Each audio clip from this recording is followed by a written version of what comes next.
Hi guys, Bomber here. Welcome back to the channel. Today is the time of Leona. On the screen there is a quick reminder of the rating system. And with that said, let's jump into the ratings.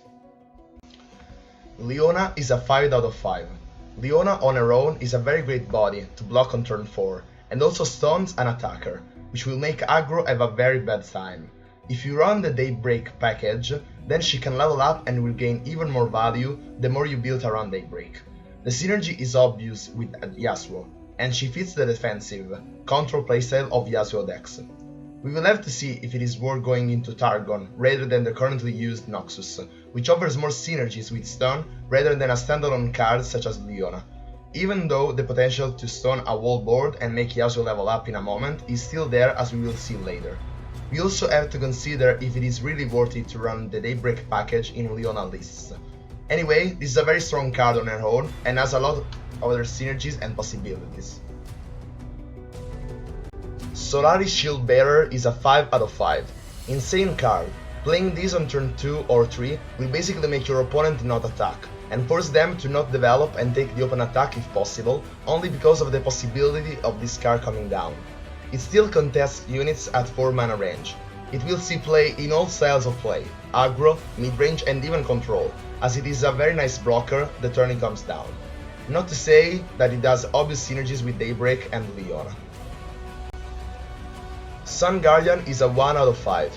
Let's say that if this lives 2 turns, it is on average a 6 mana 6/5 with Overwhelm, which is not that bad. But on paper this will most likely deal a bit of damage on turn 6 if you're attacking, and then die the second turn while you're blocking.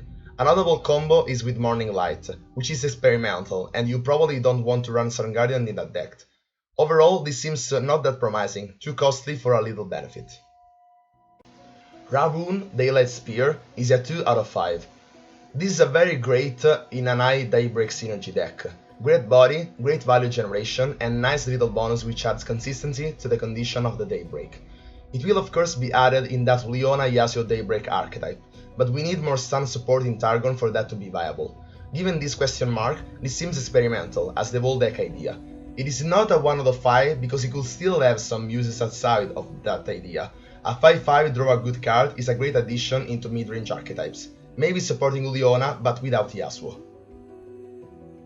Solaris Soldier is a 5 out of 5. A temporary Jagged Butcher or Bark Beast and a straight better Sidria of Cloudfield. Premium 1 drop will see play in aggro lists, mid-range lists, and Daybreak synergies.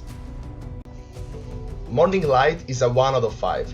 There is an insane combo in the Yasuo Leona deck that I've been talking about. You control the board with Daybreak early game full of value units, and make them survive.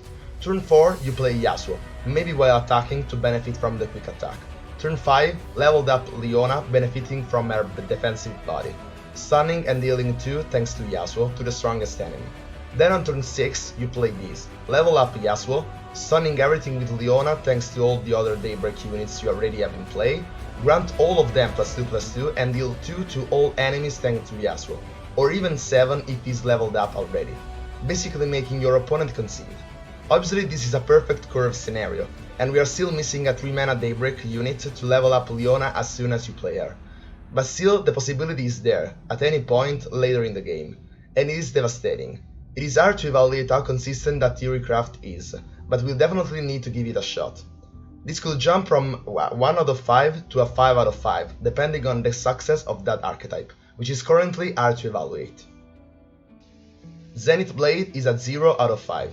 If this were at fast speed, granting permanent stats as a combat trick and giving Overwhelm would be nice, probably comparable to Might, but in a different key. Granting Overwhelm at 3 cost is expensive, but could be experimented with, even if it seems already a failure. Sunburst is a 3 out of 5, comparable to Thermogenic Beam, minus the flexibility and adding the silence on a condition. If we see a lot of mid-range and beefy effects, this could rise in popularity, although it being slow and not fast makes it inferior to some other premium removals such as Vengeance.